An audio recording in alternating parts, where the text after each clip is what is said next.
nós vamos conversar com o Rafael. Rafael, boa tarde, tudo bem? Boa tarde, Fabélia, tudo bom? Daqui a pouco tem relatório USDA. Sim, provavelmente agora a partir das 14 horas, horário de Brasília, né? Nós temos agendado o relatório do USDA e é esperado que mexa com os valores das cotações a partir desse momento.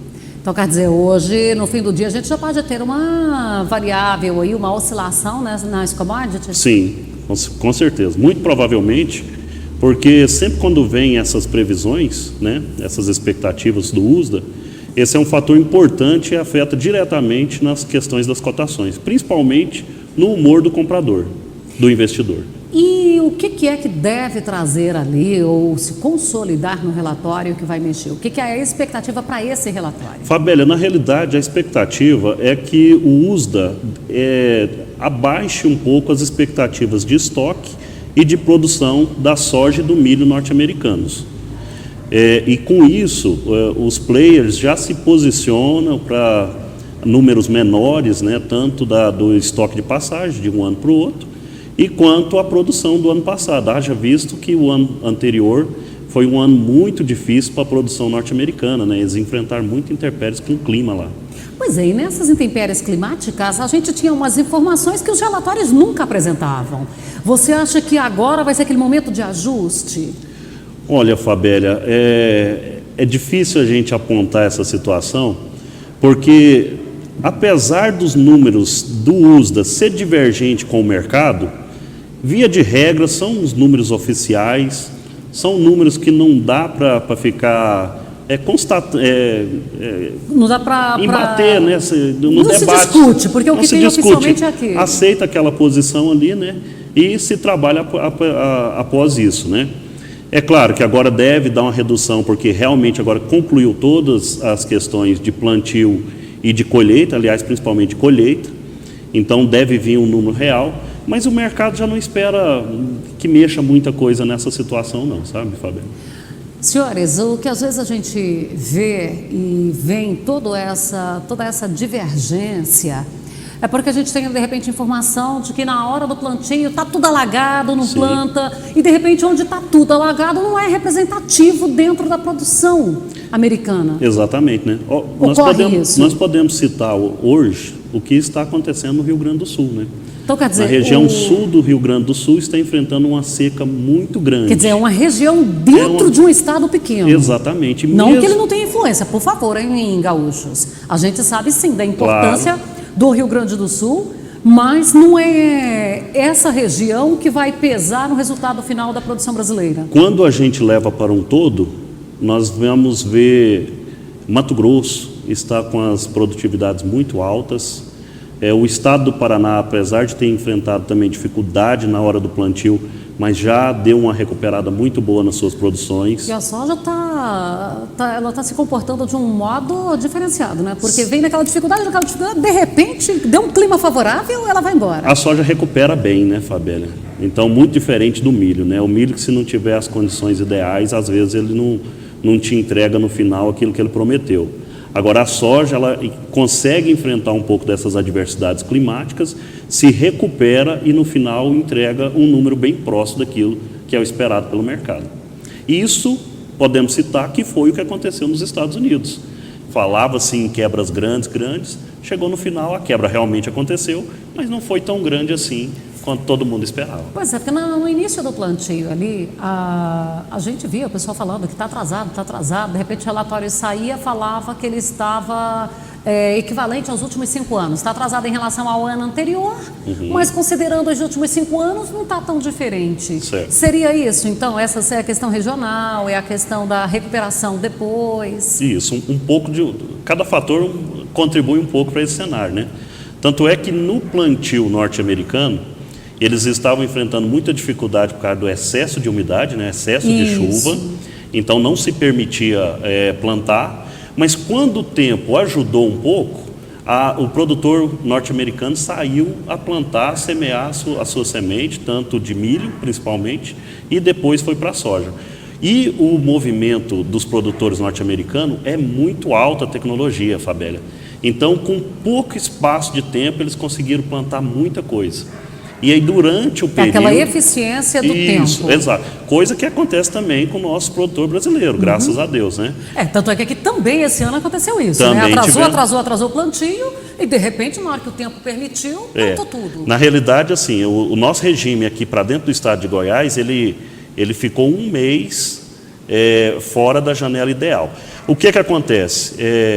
Nós estávamos muito acostumados das chuvas chegarem cedo, principalmente na nossa região de Goiás. E esse ano ela já voltou para a janela ideal, a janela correta. Só que o produtor busca plantar o mais rápido possível, principalmente no comecinho de outubro, para dar tempo dele plantar o milho de segunda safra e colher lá no meio do próximo ano. Senhores, para quem está fora do estado de Goiás, a tortura que esse ano foi muito maior, porque nós temos o vazio sanitário, que permite o plantio a partir do dia 1º de outubro. E nesse ano, o vazio terminou em 25 de setembro. E o produtor não pôde fazer nada. Eu acho que nem até 20 de outubro ele não pôde fazer nada. Quem fez foi só arriscando mesmo. Que eu confesso, nós estamos aí há 12 anos acompanhando o Sucesso no Campo, acompanhando para e passo o dia a dia do produtor rural. Certo. Eu nunca tinha visto uma demora nessa chuva, como você falou. Sim. Teve ano que a chuva começou em julho, então outubro estava perfeito. Perfeito para o plantio. Choveu o mês de setembro inteirinho. E nós não tivemos nenhuma chuva em setembro esse ano. Não tivemos e fomos ter no final de outubro, né?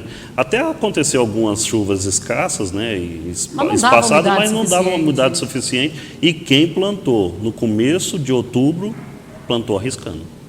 E eu acho que olha, o produtor hoje também, ele está, apesar de que é sempre afoito, mas ele está muito responsável, né? Ele pesa bem os riscos, porque se ele plantou no 1º de outubro, ele de fato não teve nada, né? E assim, também essas lavouras são de muito alto valor, né, Fabélia? Então, investimento tecnológico joga-se muito dinheiro para dentro da terra e não sabe se vai retornar. Então, essa questão do replantio, essa questão de não nascer uma produção homogênea, boa, eles ficam muito cautelosos mesmo e esperam até o momento ideal. E outro detalhe também é porque aquele momento do sol, adequado, ele estava pela frente também, né? Sim. Aí quando a chuva chegou, a soja aconteceu isso aí que você falou, né? Ela se desenvolveu muito bem. Exatamente. O que garante essa situação de vir para a janela ideal, né? Acaba só invadindo um pouco a janela ideal de plantar-se o milho de segunda safra. O pânico todo é por causa disso, por causa disso, exatamente. Então, assim, eles ficam apurados, né? Ficam angustiados, e nós também que estamos no meio, vivemos essa situação e ficamos juntos também, agoniados, a angústia fica compartilhada, né? Mas, assim, a única diferença que teve foi essa situação, de dificultar um pouquinho a segunda planta, que é a do milho de segunda safra, que não é nem safrinha mais, né? Não. Agora já é segunda safra. Então, assim, isso traz um otimismo ao produtor rural, mesmo porque ele está vendo também preços interessantes, tanto para milho, principalmente, aliás, para milho, quanto para soja também, né? Então, anima o produtor rural e ele sai a fazer investimentos. E essa animação aí com o valor das commodities, esse relatório que vai sair daqui a pouco, ele já deve produzir um efeito positivo quando a gente fala de preços? Olha, Fabélia... Essa é a expectativa?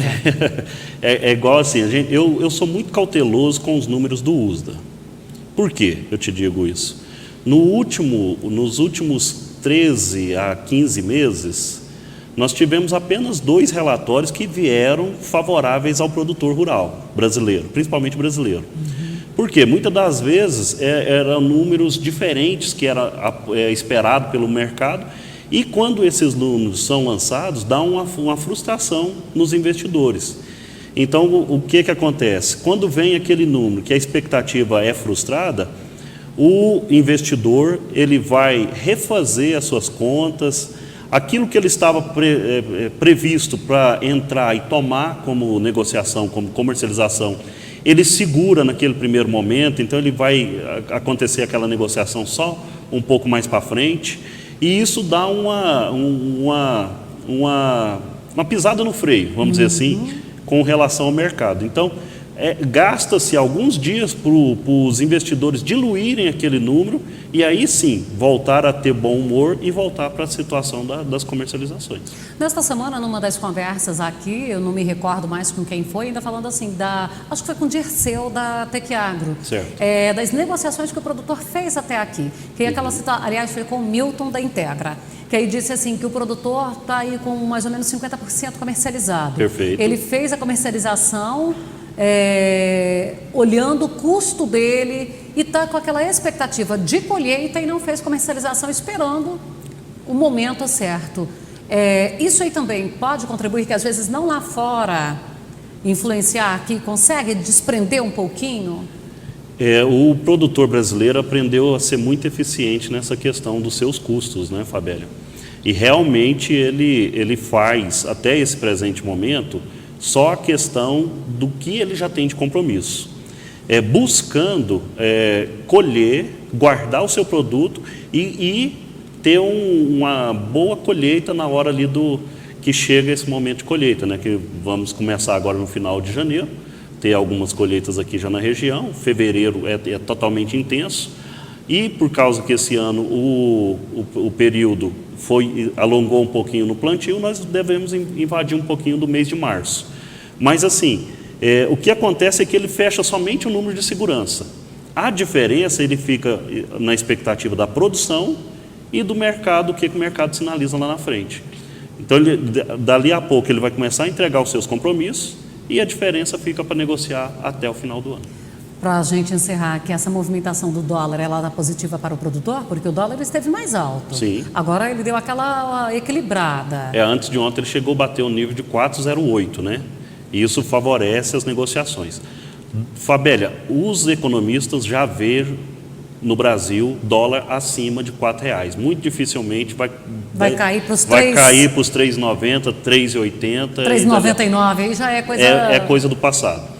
Então é R$4 acima, e isso já dá uma previsibilidade para o comprador, e R$4 acima é um bom preço para formular as ofertas aos produtores rurais comercializar o seu produto. Em suma, a gente está fechando a primeira semana do ano, legal?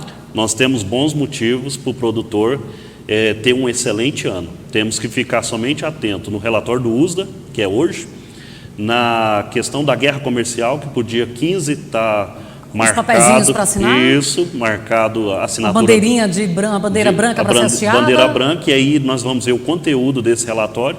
Se esse relatório realmente for positivo, esse tratado realmente for positivo, o mercado já vê caixa para o dólar, para o bushel, subir para a casa dos $10 o bushel. Hoje está na casa de 9,40. E a expectativa é que pegue novamente os 2 dígitos. Exatamente. Preço diretamente injetado na cotação dos grãos. E como se não bastasse só a guerra comercial, agora ainda tem o Irã, que a gente tem que ficar de olho nele também. Rafael, eu quero agradecer sua participação conosco.